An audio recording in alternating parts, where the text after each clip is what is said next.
In an unexpected turn of events, Trevor Phillips has emerged, defending the very person causing the Centre Bali crisis, Sophie Chandauka.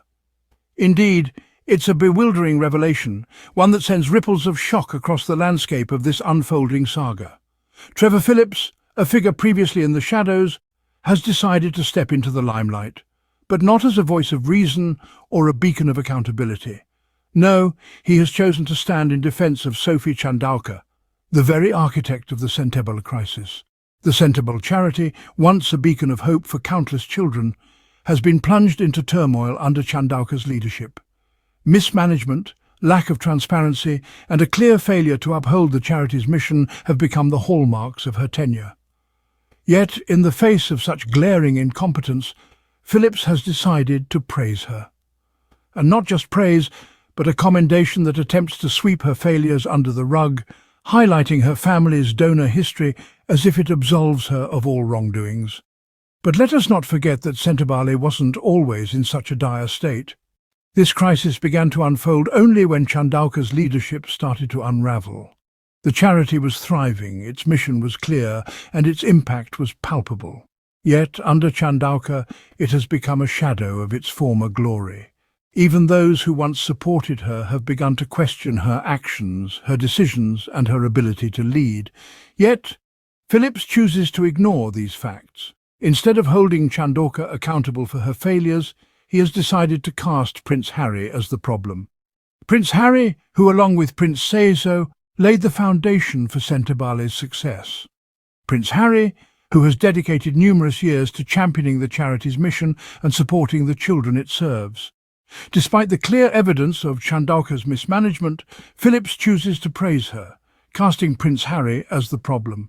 It's a startling revelation, one that adds another layer of complexity to the ongoing Centre Bali crisis. The charity wasn't in chaos until Sophie Chandauka's leadership began to falter. This is where our story takes a darker turn. Chandauka, once seen as a beacon of hope for the charity, has let her leadership unravel in a most disconcerting manner.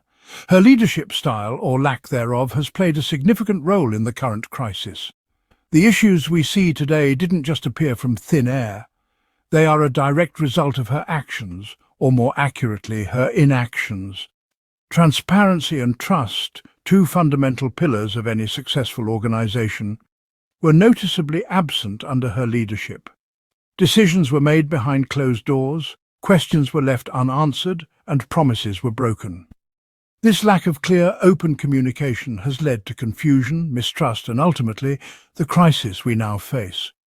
But it's not just the lack of transparency that's concerning, it's the absence of trust. Trust is the bedrock of any organization, but under Chandauka's watch it has eroded. The charity's benefactors, who once stood firmly behind her, are now questioning her actions. The faith they once had in her leadership has been replaced with doubt and uncertainty.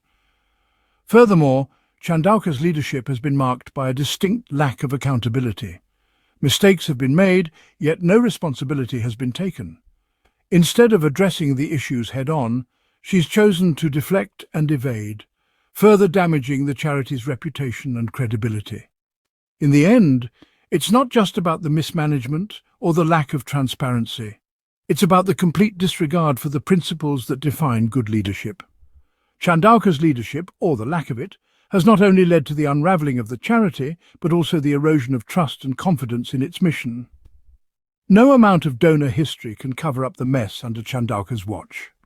The charity, its benefactors, and most importantly, the children it serves, deserve better. They deserve a leader who is transparent, trustworthy, and accountable. A leader who can steer the charity out of this crisis and back onto the path of success.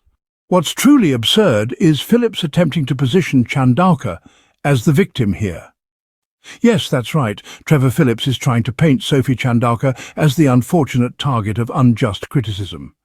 He goes to the extent of suggesting that Prince Harry, a man who has dedicated countless hours and resources to the charity, is no match for Chandauka. This isn't just an unfounded threat, it's a deliberate distraction. Phillips seems to be more interested in creating a smokescreen than addressing the real issue at hand. And what is the real issue, you ask? It's Sophie Chandauka's glaring inability to lead Centre Bali effectively. Now let's not get sidetracked by Phillips's theatrics. He'd like us to believe that Chandauka's family's donor history somehow absolves her of the chaos that has ensued under her lead. But the reality is, no amount of donations can gloss over the cracks in her leadership. It's akin to trying to put a band-aid on a broken dam. Moreover, Phillips's attempts to cast aspersions on Prince Harry are not just misleading, they're downright disrespectful. For Phillips to suggest that Harry is somehow the problem, the obstacle in Centibale's path to success, is not only a distortion of the truth, it's an insult to a man who has been a pillar of support for the charity from the very beginning. In his misguided crusade to defend Chandauka, Phillips seems to have lost sight of what truly matters: Centibale's mission to support children in need. His efforts would be better spent addressing the elephant in the room, Sophie's failure to lead with transparency and trust. Instead, we're left with a ridiculous narrative where Chandauka is the damsel in distress and Prince Harry the villain. It's an absurdity that would be laughable if it weren't so concerning. And if Trevor Phillips thinks defending poor leadership and taking jabs at Prince Harry helps Centibale, he's sorely mistaken. Because at the end of the day, it's not about personal rivalries or power games, it's about the children who depend on Centibale, and they deserve better than this. This isn't about personal rivalry or power games, it's about integrity and accountability. In any organization, there's a clear need for accountability, particularly from those in leadership positions. When things go awry, when a ship veers off course, it's the captain who must answer. And in this case, the captain of our ship, Centibale, is Sophie Chandauka. The veil of leadership is a heavy one, laden with responsibilities and expectations. It demands integrity, transparency and accountability, not just when the going is good, but especially when things take a turn for the worse. It's in these moments that true leadership shines, in the willingness to stand up, take responsibility and chart a course to rectify the problems. But what do we see here? Chandauka, rather than taking responsibility for the chaos that has unfolded under her watch, seems to hide behind the praise of Trevor Phillips. She remains silent, leaving others to fight her battles, while Centibale continues to suffer. This is not leadership. This is not accountability. Now let's talk about Trevor Phillips. His praise for Chandauka is not only misplaced, but also dangerous. It sends a message that poor leadership can be excused, that accountability can be traded for flattery. It's a dangerous precedent to set. It undermines the very principles of responsibility and integrity upon which an organization like Centibale is built. In his bid to protect Chandauka, Phillips seems to forget that his words carry weight, that they shape narratives and influence public opinion. His praise for Chandauka does not erase her failures. It doesn't change the fact that under her leadership, Centibale is in turmoil. It doesn't change the fact that she needs to be held accountable. And what of Prince Harry, the man who has dedicated years of service to Centibale, who has tirelessly championed its mission, is now being painted as the problem? This is not just unfair, it's downright disrespectful. Prince Harry deserves respect, not threats. Chandauka must be held accountable for the damage she's caused. In the end, the truth cannot be hidden. We have examined the shocking revelations, the unravelling of Sophie Chandauka's leadership, the absurdity of Trevor Phillips's stance, and the desperate need for accountability. It is glaringly clear that Chandauka's leadership of Centibale has been a spectacle of mishaps, and Phillips's defence of her is as bewildering as it is unjust. The importance of integrity in leadership cannot be overstated.